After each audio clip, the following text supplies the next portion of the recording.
Hey, it's me, Vicky Marie. Good morning, good afternoon, or good evening, wherever you are in this crazy world we're living in. So, I'm coming on here tonight. For those of you who don't know me, my name's Vicky Marie. I'm based in mainland Spain, and I talk about true crime not only in Spain, in the UK, in Australia, in Europe in general, in America. Um, And the case that I'm going to talk about tonight is a case that we've been following ever since it started. And this is the case of John George. Now, John George is a 37-year-old man from Northern Ireland. And this is a case because a case that I was particularly interested in right from the beginning, because John came to Spain on holiday from Northern Ireland and disappeared. And then it was, how can I put it? It was alleged that something had happened to John, that his life had been taken. His family had to come over to Spain to look for him, but look for his body, really, not to, I think it was generally accepted right from day one when his family came over from Northern Ireland to Spain that they were unfortunately looking for a deceased person, um, and they would never see this lovely smile of John's again.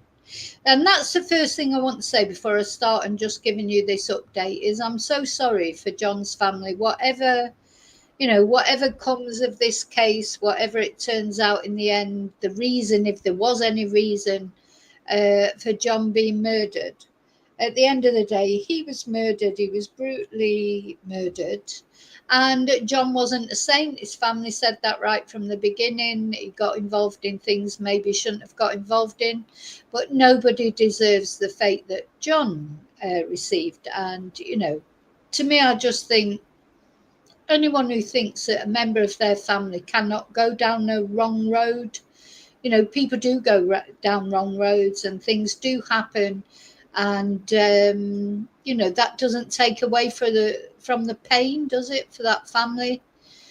Anyway, without going into sort of all that, at the end of the day, I think it was over a month before John was finally found. Because the other thing, of course, that happened for this man's poor family was they were given wrong details about where John was. They were searching in the wrong place. They actually was actively searching for him. They brought a search team over from Northern Ireland to help them, because don't forget, when people lose loved ones in foreign countries, they're not only up against the challenge of the fact their loved one's dead, which is bad enough in itself, of course, but they've got the language barrier. The way things work in different countries is, particularly the way things work in Spain is not the same as things work in Britain or Northern Ireland or wherever. So it would have all been a challenge. And at the end of the day, you want answers like now, don't you? Can you imagine if your loved one was missing in any foreign country that didn't speak your language, and you had to go over there looking for them, and you were demanding answers because you want answers, and you're dealing with the police force, such as the Guardia Civil or the Policía Nacional, or there's loads of different police forces in Spain. And none of them or should I say, all of them. They work very secretively, so it must have been so frustrating. I can't imagine what it must have been like. Anyway, they do have lawyers now working on their behalf and everything. 2 people were arrested for John's murder, one of which as a alleged witness. Again, it's all alleged because the actual court case hasn't come out yet. And then, of course, somebody has been arrested as the supposed perpetrator of John's murder. But it turns out the update that I'm going to go through here, I don't think we still know really exactly what happened, who actually, committed the act of murder. Is it going to be a case that these 2 main perpetrators are both going to blame each other, and then how will that all work out? And then there were other witnesses that were called in to give statements. Dan McMeekin, we talked about, he's, I think, back in Ireland now. He decided to give himself up, go back to Ireland where he had outstanding court cases because he was stabbed in the neck and nearly died himself. It's a horrible case, to be honest. It's a very violent case. John was stabbed in the leg. He was shot. And apparently now it turns out there was blood on the number plate of one of the people that's suspected. Was he run over? I mean, I feel, you just feel for his family because every new detail that comes out, none of it's good. Obviously, at the end of the day, John was murdered, but as the details come out of the brutality of it, that must be heartbreaking, even more heartbreaking. Anyway, the only good positive thing is that John was found eventually. Again, we're not clear really, was it one of the suspects that gave up his location? He was found miles away from where the family had been searching, in a lemon grove, in Rocales, in Alicante region, miles away from where the family had been searching and from where the search team that they brought over from Northern Ireland was searching. So when you think about it, now that was a total waste of time and effort. Not their fault. That's where they'd been told.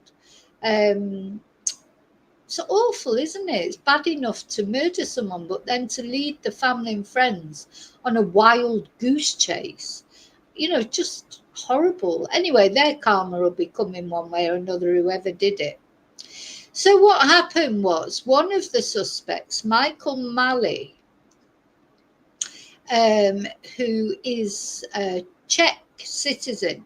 Now, whether he's the actual person who killed John, I don't know. I wasn't there, but he was treated better, if you like, because he did volunteer himself. And as I said, I'm not sure if it was him who actually said where John was in the end. But he was then released on bail. He's on bail. He's around walking free with conditions. He has to check in. He can't leave the country, etc. But he sort of did it in the right way, if that makes sense. He's sort of he's got himself a lawyer, gone along with whatever the procedures are in Spain, and he is out free, but I say free, with his conditions. However, Johnny Smith, the other guy, he, in my opinion, and he did the wrong thing because he went on the run. And if you're innocent, you should not go on the run, obviously. He went on the run, disappeared, removed himself from being able to be interviewed by the police. He got married in Gibraltar, and he then went off apparently to Portugal, and that's where he was finally caught, I think with some detective work from actually John George's family. The police in Portugal arrested him. He was extradited to Spain, and he's now in prison in Alicante, awaiting the trial. Now, the things that I'm going to talk about in this video is people are saying that he should be released because new evidence is coming out. Now, I'll leave you to make your own mind up about that, whether you think it, I mean, to me, I don't think he should be released. I don't know if he's guilty or he isn't guilty, but at the end of the day, he went on the run. So that's why the Guardia won't release him, obviously, because they're not sure that he won't go on the run again. Whereas with Michael Malley, he handed, where he could be the guilty one, but he's the one who handed himself in, played by the rules, and I suppose he's got his advantages from that, because he's got his freedom, at least conditional freedom, until the actual court case comes up. So that's it. But the one thing that we do know for certain is this 37-year-old father of two young boys, his mum and dad have been distraught, his sister, his brother, this guy is missed every day by his family. And one thing we do know is he didn't do it to himself. He didn't shoot himself in the face or stab himself in the leg and leave himself in some lemon grove right out in the Campo in Rojales in Alicante, Spain. And he's never done that to anybody else either. So although he might not be perfect, he might not be an angel, he did not deserve what happened to him. That's my opinion anyway. I'm sure you'll all let me know what your opinion. There are people who think, because of the lifestyle he led, not exactly that he deserved it, but it was sort of inevitable, according to some people. I don't believe it is. People do go the wrong way in life, but quite often they turn their life around, don't they? So, there was no reason why John might not have done that. And later, if he would have been given a chance. Anyway, at the end of the day, John is deceased, and his family are suffering day in, day out with the loss of him. And now they're waiting this long wait, as it is in Spain, for justice. His family, they just want to know what happened. They want somebody to be held, the right person, to be held accountable for it. And I don't think that's, that's what we'd all want, isn't it? Okay, so before I just go into these new updates that have come out, I just want to say thank you, as always, to everyone. Thank you to my subscribers. Thank you to all of you who like or share my videos. Very special thank you to my members. Every Thursday evening is a special exclusive members live. So please think about becoming a member if you enjoy this channel. Thank you to people that send me Ko-fis or super stickers or any support that people give me, emails, nice messages, etc. Thank you so much. And hello, lovely lurkers. Thank you for watching. Hi to those of you that are in the chat. I'm not going into the chat. I'm going to say hello to people that are in the chat, but I probably won't go into the chat again, just for the simple reason is I haven't got a lot of time. But hi, Tracy. Hi, Lily. Hi, Angel. Oh, and they're all chatting between themselves. Good. And thank you for the candle for John, Tracy, because we must not forget this video really, the crux of all of it is justice for John. And, and it's cold, at the end of the day, it's cold comfort, isn't it? When his family gets justice, when someone's held accountable, it'll be great in one way, but, it doesn't bring John back, does it? So it's sort of like justice is a sort of a cold comfort, I think, but better than no comfort whatsoever, isn't it? Because of course, quite often people don't get justice. That's bad, isn't it? So at least if they get justice, It helps, but it will not bring John back. And it seems to me, from what I've seen, from his family, etc., John has left a massive hole in his family. He was loved. Maybe wasn't, the angelic son or brother or father even, but he was loved, and that's important. Okay, so let's go to, so there's a couple of articles that I'm going to read you. These are updates. I think we don't know when the court case will be, it'll be in probably in Spain in August. A lot of court things just stop. They just don't happen. The courts close, and so it's not likely to be soon. But anyway, so let's first of all, I want to go to this information about the phone. Now, I don't really this is in the Belfast Telegraph. I don't, I'm just reading you articles. I will try and find out what I can, but from the Spanish news, sometimes you find out a bit more. But this is the Belfast Telegraph.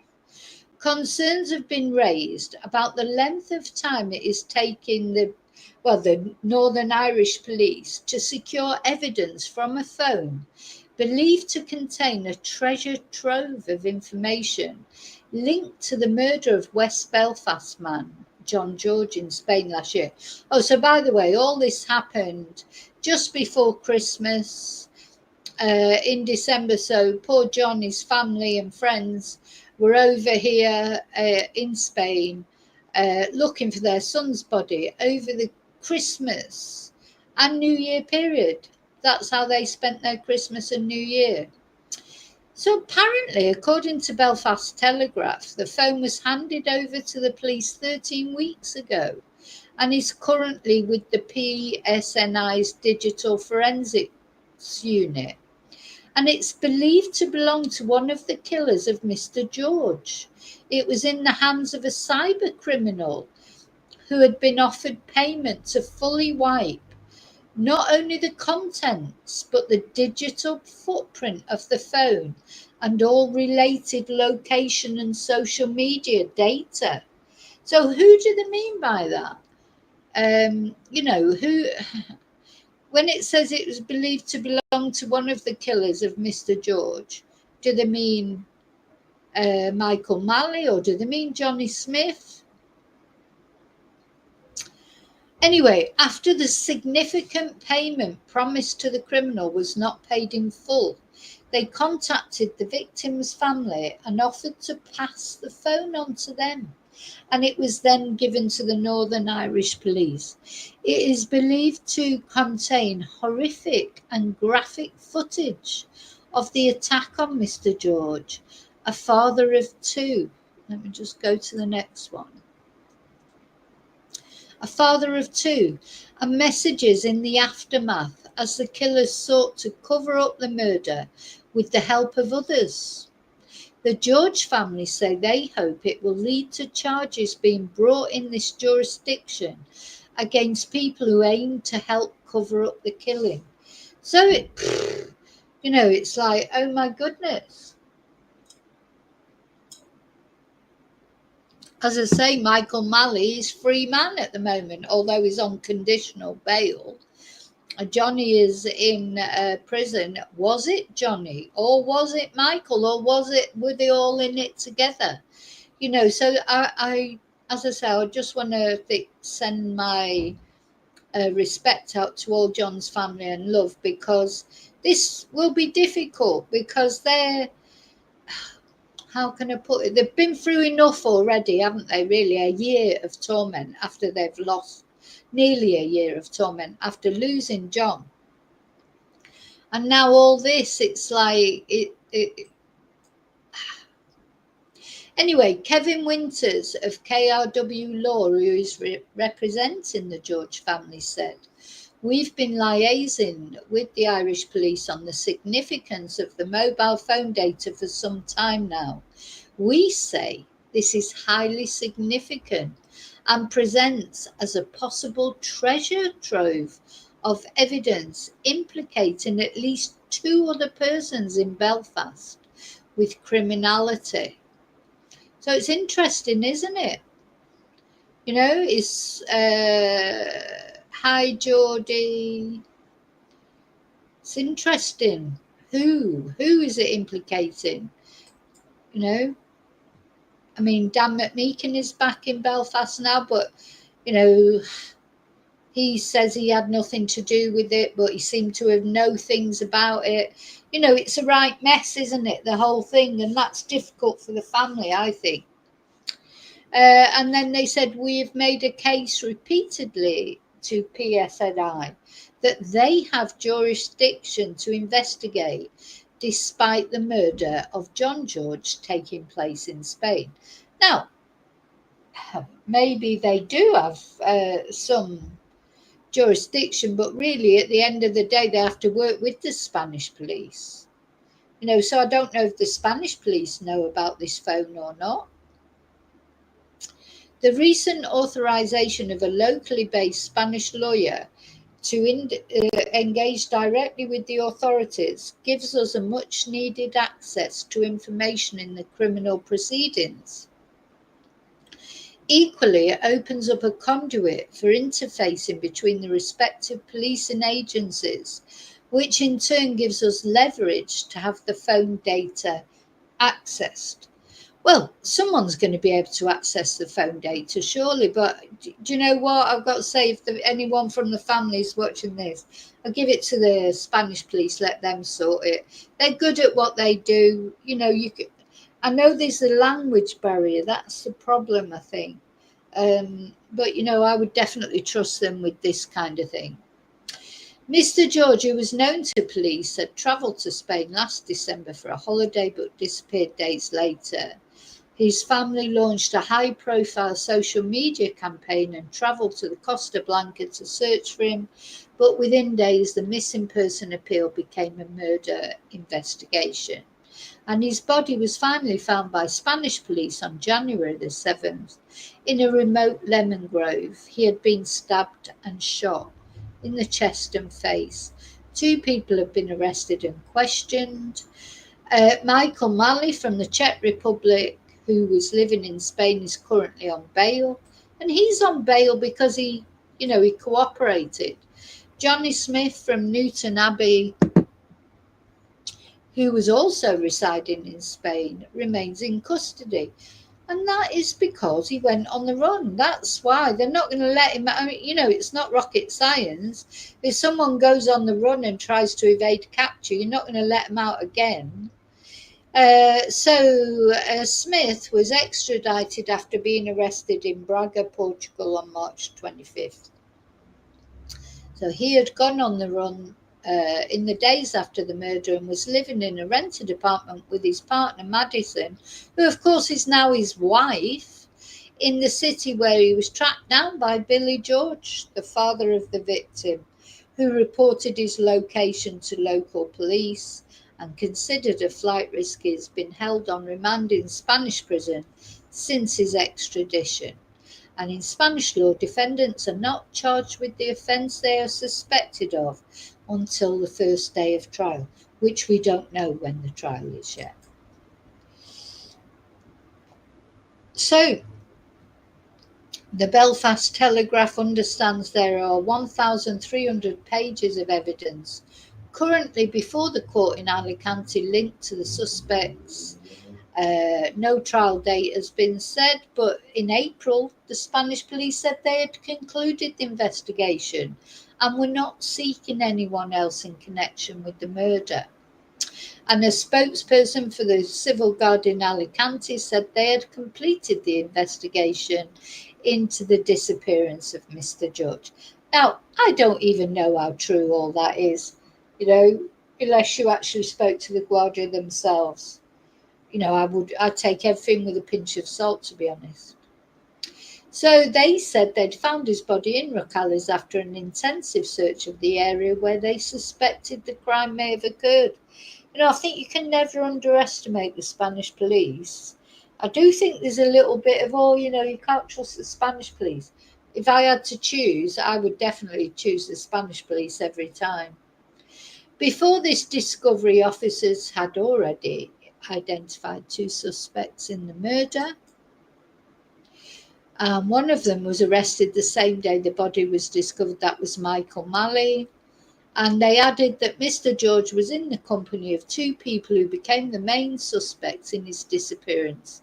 And they then requested a European arrest warrant, which saw Mr. Smith being arrested in Portugal before being extradited. Spanish police also released a video of property searches they conducted as part of their investigation, and footage from the spot in an orchard where Mr. George's body was found. The investigation is being progressed by Spanish police. The PSNI said they'll continue to assist them with any local inquiries, and relevant evidence received by the Police Service of Northern Ireland is passed to the Spanish police. Right, that's it. I'm back to the beginning there. So that's one article I wanted to show you, one thing that's being said. Just updates. As I say, you've got to take these things with a pinch of salt. I don't know. Hi, Michelle. I don't know what the... well, maybe, Michelle, there it's Johnny. I don't think it is. I think it's Michael. So, but maybe it is. So it seems like this phone has, appeared out of nowhere. I don't know. And this data, we'll see. We just have to wait and see, the Spanish police, they'll be progressing with their investigation, though they said they'd finished the investigation. So they've got a reason why they think that Johnny has done it. Maybe it wasn't Johnny, maybe it was Michael, maybe it was both of them, maybe it was someone completely different. But let's have a read of this. So this is another article that came up. Let me just share it.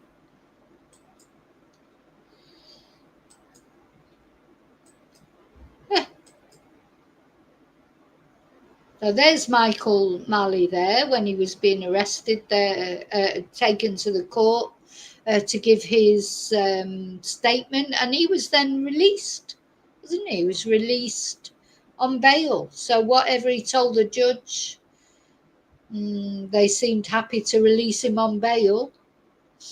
I don't know. There's John, bless him. And here's John with Johnny Smith. And, to me, no offense to Johnny, I don't know what happened or who did it, but it was Johnny who went on the run. I think that's a mistake that Johnny made, to be honest. I think he should not have gone on the run, because him going on the run obviously made him look guilty, for God's sake. So, according to the Sunday World, and I know it's maybe not the most reputable paper in some ways, but, I don't know, this is what they say. Pressure mounts to release John George murder suspect after blood found in his car. In car, not in Johnny's car. So, blood found on the co-accused license plates could lead to a dramatic shift in the investigation. I don't think for a minute that Michael Malley has had nothing to do with it. He knew a lot about it, but I think what's going to happen with this case, you're going to have Johnny saying Michael did it and Michael saying Johnny did it. Maybe they both knew about it, or maybe it was just one or the other. So it says here, according to Stephen Moore, on the 17th of August, solicitors were calling for the release of John George murder suspect Johnny Smith after it emerged that blood was found on number plates belonging to his co-accused Michael Malley. We can reveal that lawyers acting for the 27-year-old Newton Abbey man, who has been in Spanish custody for 6 months now without charge. See, they're making it, he won't get charged. He won't get charged until the day the trial starts. That's the way Spanish law works. The other thing is he wouldn't be in custody if he hadn't gone on the run. He would be on conditional bail just as Michael is, but he is a flight risk. I mean, not that it'd be hard to find him if he went to Northern Ireland, but at the end of the day, when someone goes on the run once, they're not gonna go to all that trouble and let him a chance of that happening again. So we can also reveal that they're saying now that the Spanish cops have made this dramatic breakthrough by accessing previously locked mobile phones. Whereas in the other article, it sounded more like it was the Northern Ireland police that had made this dramatic breakthrough. So, where's the truth? Czech national Mali was arrested earlier this year and appeared in court as a murder suspect, but the 32-year-old was released on bail and has yet to be charged with any offence. It's believed he has denied all involvement in the murder. Well, he's bound to, isn't he? He's not going to say, oh, yeah, I did it. At the end of the day, that's not going to happen, is it? But he's not going to admit it, is he? Most murder suspects are told to plead not guilty until it's absolutely guaranteed they can't get away with it. So again, it's going through the story of him being arrested in Portugal. He's not been charged with any offence. What? Don't they know how Spanish justice works? That's not him not being charged is not significant because nobody is charged until the trial starts. So it's not significant at all that he hasn't been charged yet. Anyway, then it's going to go on and talk about the story. But this is what's brought this on. I didn't know there was a hearing at Torrevieja last week, but during a special hearing, according to the Sunday World, it emerged that a report into blood samples discovered on license plates inside the vehicle. That's strange, isn't it? License plates inside the vehicle belonging to Czech national Mali had yet to be returned to the court, despite samples being sent for tests back in January. And it's not known if these bloodstains, they're saying, belong to 29-year-old. What? Well, do you know what? This is a crap paper. It is a crap paper. It says 29-year-old murder victim. He was 37. He was not 29. Anyway, it's not known if these bloodstains belong to 37-year-old murder victim, Mr. George. But Johnny Smith's lawyers are pushing for the forensics report to be sent to the court immediately and have even filed a motion compelling the forensic report to be sent to the court. So his lawyer, Francisco Botella, that means bottle, Francisco Bottle, has said in his motion to the court that they are formally requesting that a reminder is sent to the laboratory dealing with the samples. Listen, this is because it's summer and people don't understand what it's like in summer in Spain. All the courts stop working. Probably they're all on the holidays, or if they haven't stopped altogether, they'll be, working.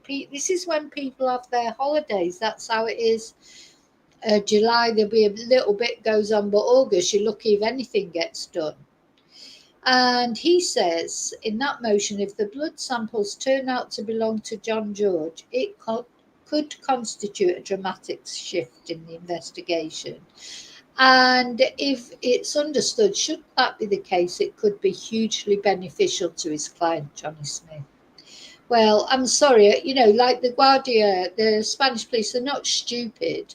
There's a reason why they think Johnny's guilty rather than Michael Mali. I mean, as I say, I have no clue who's guilty. But all I know is the Spanish police seem to think that Johnny's guilty. And of course, it was Johnny who went on the run. But there may be new evidence that's come out.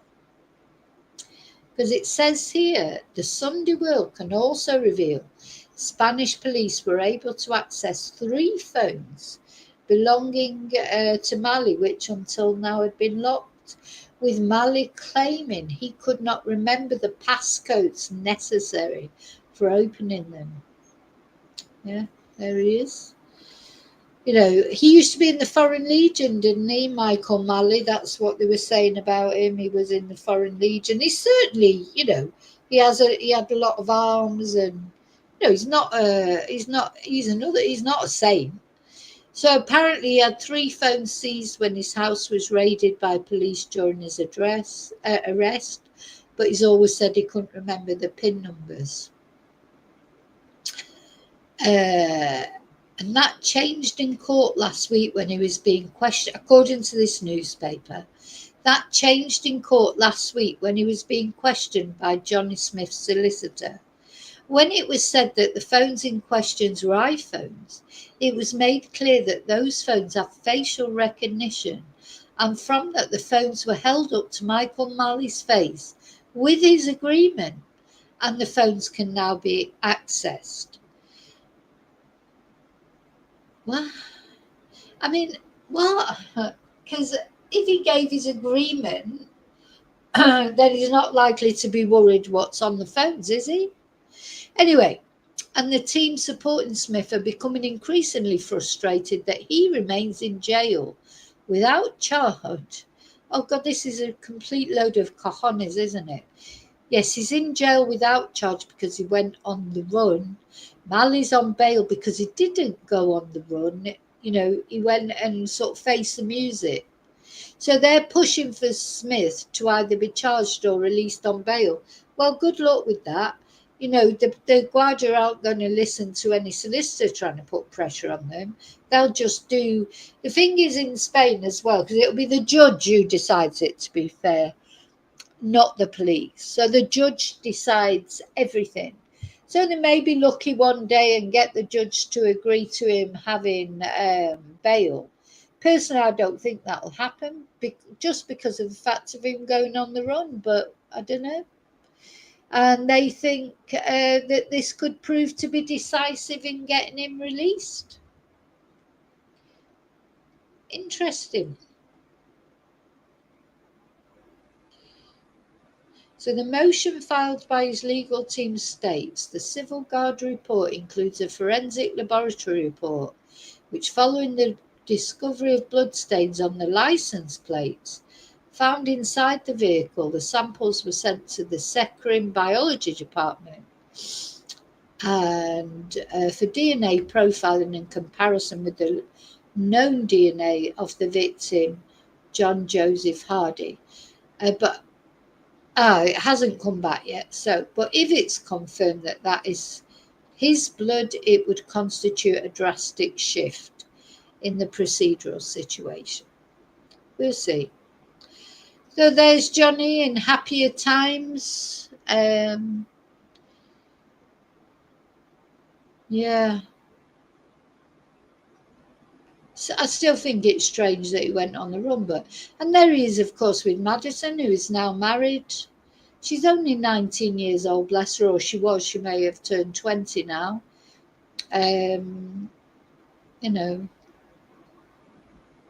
It's very young, isn't it, to get involved in all this. Case. Apparently Michael Malley has had to surrender his passport. He's not allowed to leave the jurisdiction. Now they're saying he must report daily to police. I don't think that's true. He doesn't have to report daily. I think it's it might be weekly or every couple of weeks. But do they even check anything is true before they write an article, this paper? Oh my God, this is just like, the Sunday, what is it, the News of the World, and that used to be. Why bother telling the truth when you can make it up? And there's, of course, Madison, who's a very beautiful girl, sorry, no offense, but I don't see what would she see in him? I don't know. I think you know, I don't know. Poor I feel for Madison just because of her age, I think. And what she's done, I think, you know, she needs to do. I hope she'll do the right thing in the end. But she's setting it. You know, if Johnny is found guilty, she's setting herself up for a lonely life, I think. Even though, you know, she's getting the conjugal visits, maybe she talked about having children and that, but, you know, if he's found guilty, he's not going to be there, is he, to help her? They're quite sad, really. Yeah. And of course, she sold her story to the Sunday World. She goes for I think it's once a month you get the conjugal visits. But it must be a lonely life, really, when you think about it. If she's only seen him once a month, you know. Anyway, that's Madison's life to live. That's her choices she's got to make, but she's got a long life in front of her that she'll have to live with those choices that she makes. So anyway, I wanted to update you on what was happening in this case because we've been following it. Yeah, it's interesting, isn't it? Long way to go in it, but I feel sorry, you know, for John's family. I hope they get to know the truth of what happened. You know, if there is some proof on that phone, that's good because that'll make the case a lot easier. But of course, it'd be very distressing for them if they ever end up having to watch it. But you know, if there is some sort of footage, makes the whole case a lot easier in the sense of the prosecution. You know, if it's clear what's happened. So anyway, I'm going. So I just wanted to update you. I've got to go, but thank you so much for listening, for watching. Thank you for caring about John and especially his family, you know, what they must be going through. I think about them a lot, as I do about all the cases that I cover. It's a hard thing to go through. And as I've said many times on many of the different videos that I've done on different cases, we follow these cases, and this is one case that we follow. For these families, this is the only case. You know, it's not a case. You know, they have to live with it day in, day out. They have to get up every morning and feel the loss of John. For us, we cover different cases, doesn't affect our lives, you know, in a direct sense. So, you know, all the families of all the victims of the cases that we cover, I think about them a lot because, as I say, for them, their particular case of their family member or their loved one, that is the only case, you know. It's you know, it's their life, and they're living. These are real people, real things that are happening. So, okay. Oh, thank you for the candles. For those of you that put the candles up, got to find mine, and then I can't put them on where I'm going to go on to my other. And put candles on here.